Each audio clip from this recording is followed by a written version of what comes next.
बाबा जी और हुजूर जी की प्यारी सात संगत जी, आज हम आपको ऐसी 3 सच्ची अद्भुत घटनाएं सुनाने जा रहे हैं जो यह समझाने के लिए काफ़ी हैं कि जब गुरु की कृपा होती है तब असंभव भी संभव बन जाता है।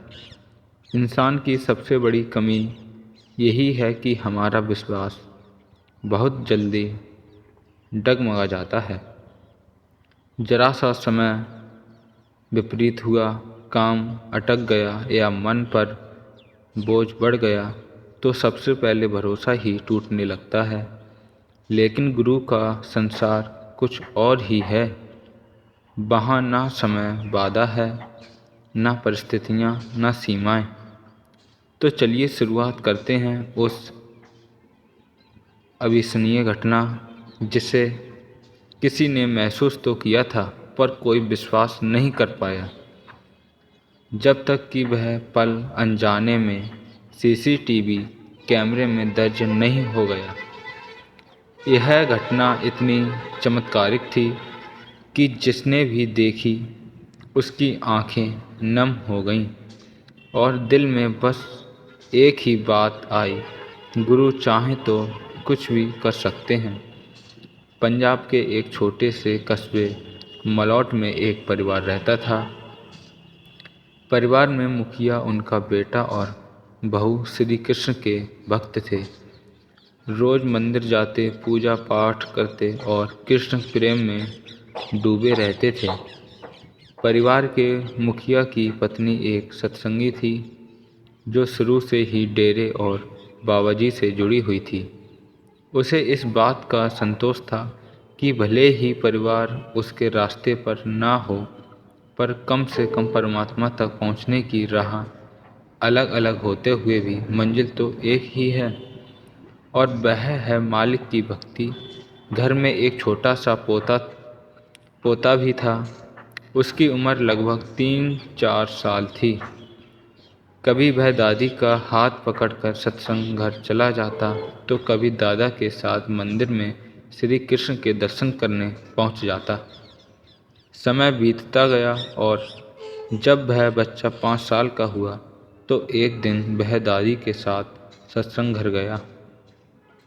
वहाँ उसने देखा कि हर ओर सेवा ही सेवा चल रही है। कोई पौधों में पानी दे रहा है, कोई झाड़ू लगा रहा तो कोई सामान ठीक कर रहा था। उस छोटे बच्चे के मन में भी सेवा करने का भाव जागा। उसने एक पानी की पाइप उठाई और अपने अंदाज में पौधों को पानी देने लगा। पर बच्चा छोटा था, उसे कहाँ अंदाजा था कितना पानी देना है। पास खड़े एक सेवादार ने प्यार से उसके हाथ से पाइप ले लिया, लेकिन बच्चा तो बच्चा था, उसने जिद पकड़ ली। जब दादी ने यह देखा तो तुरंत उसे गोद में उठा लिया। पर पोते की जिद कम नहीं हुई। वह दादी से बार बार कहने लगा, मुझे भी सेवा करनी है। दादी ने उसकी भावनाएं समझी। उसकी छोटी सी इच्छा पूरी करने के लिए उन्होंने उसे घास वाले हिस्से में खेलने की सेवा दे दी। बच्चे को लगा कि सत्संग घर में खेलना भी शायद सेवा ही होती है। इस तरह वह घास में खेलता रहा और उधर दादी ने आराम से अपनी सेवा पूरी की। फिर दोनों खुशी खुशी घर लौट आए। धीरे धीरे समय आगे बढ़ता गया और उस बच्चे का मन मंदिर से हटकर सत्संग घर की तरफ झुकने लगा। संगत जी, यहाँ एक बात समझना बहुत ज़रूरी है। इस राह पर कोई भी अपनी मर्जी से नहीं आता। अगर कोई यह सोच ले कि वह अपने दम पर सत्संगी बन गया है तो यह सोच बिल्कुल गलत है। सतगुरु जिस रूह को बुलाना चाहें वही उनके दर पर पहुंचती है। उनकी चुनी हुई आत्मा ही इस मार्ग पर आती हैं। शायद इसी बच्चे को बाबा जी अपने करीब लाना चाहते थे। तभी तो माँ बाप और दादा दादी में से कोई भी सत्संगी ना बन सका।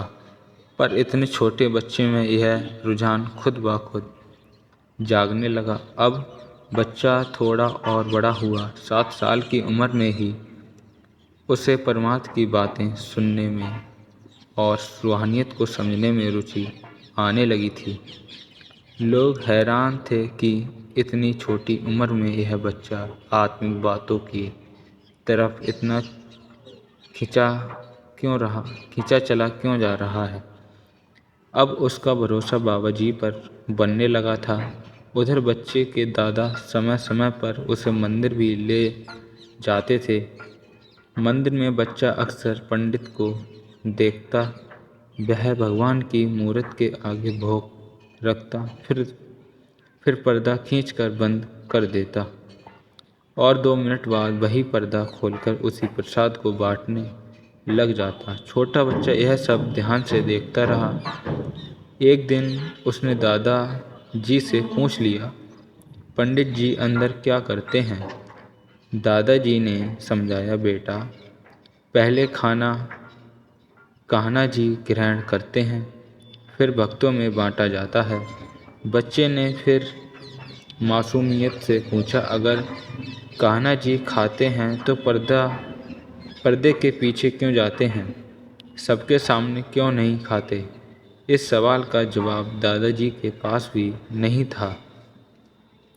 उन्होंने बस इतना कह दिया, कान्हा जी उन्हीं को दर्शन देते हैं जो बहुत भक्ति करते हैं, इसलिए वे सबके सामने ऐसे नहीं आते।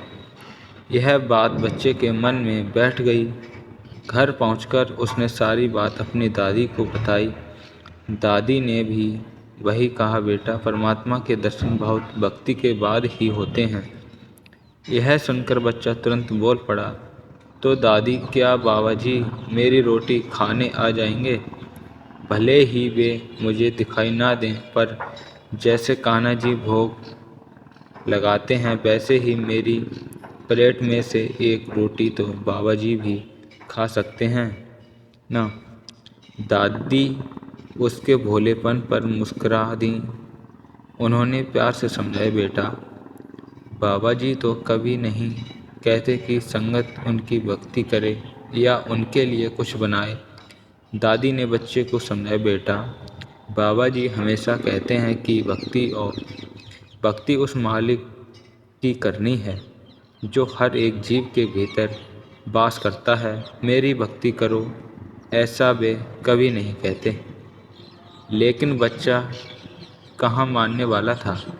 वह तुरंत बोला, मैं मालिक की भक्ति भी करूँगा, पर उससे पहले मैं अपनी थाली की पहली रोटी बाबा जी को ही खिलाऊंगा। दादी उसके मासूम विश्वास पर फिर मुस्कुरा दी और बोली, अगर सच्चा भरोसा हो तो बाबा जी को भी आना पड़ता है। बच्चा तो पहले से ही बाबा जी के प्रति पूरी श्रद्धा से भरा हुआ था। बस उसी पल उसने जिद पकड़ ली, पहली रोटी बाबा जी ही खाएंगे, उसके बाद ही मैं दूसरी रोटी छूँगा। घर में अक्सर बच्चा और दादी ही अकेले रहते थे। माँ, पिता और दादा सुबह सुबह अपने काम पर निकल जाते थे। अब दादी के सामने बच्चे की जिद रोज़ की बात बन गई। बच्चा हर दिन यही कहता कि पहली रोटी बाबा जी को ही खानी पड़ेगी, चाहे वे मुझे दिखें या ना दिखें। मैं बिना उनके खाए दूसरी रोटी नहीं खाऊंगा। एक दिन दोपहर में दादी ने उसके लिए ताज़ी रोटी बनाई। जैसे ही दादी ने परोसी हुई थाली दी, बच्चा उसे उठाकर खिड़की के पास दीवार पर लगी बाबा जी की तस्वीर के सामने जा बैठा।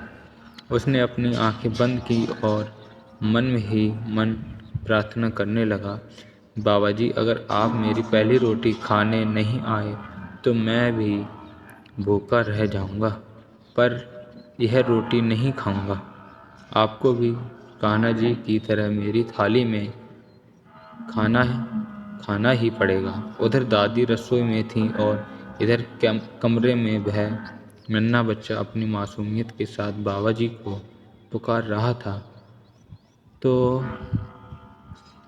2-3 मिनट बाद जब उसने धीरे से आंखें खोलीं तो जो दृश्य उसने देखा उसकी खुशी का कोई ठिकाना नहीं था। थाली में से पहली रोटी गायब थी। बच्चा उछल पड़ा, दादी को आवाज़ लगाकर बताने लगा, दादी बाबा जी ने रोटी खा ली, देखो एक रोटी कम है। दादी भी यह सुनकर दंग रह गई। उनके पैरों तले जमीन खिसक गई। पहले दिन उन्होंने सोचा शायद कोई नज़रअंदाज की बात होगी, पर यह तो रोज़ का सिलसिला बन गया। अब बच्चा हर दिन दोपहर को बाबा जी की फ़ोटो के आगे थाली रखता, कमरे का दरवाज़ा अंदर से बंद कर लेता और आंखें बंद करके बाबा जी को बुलाता।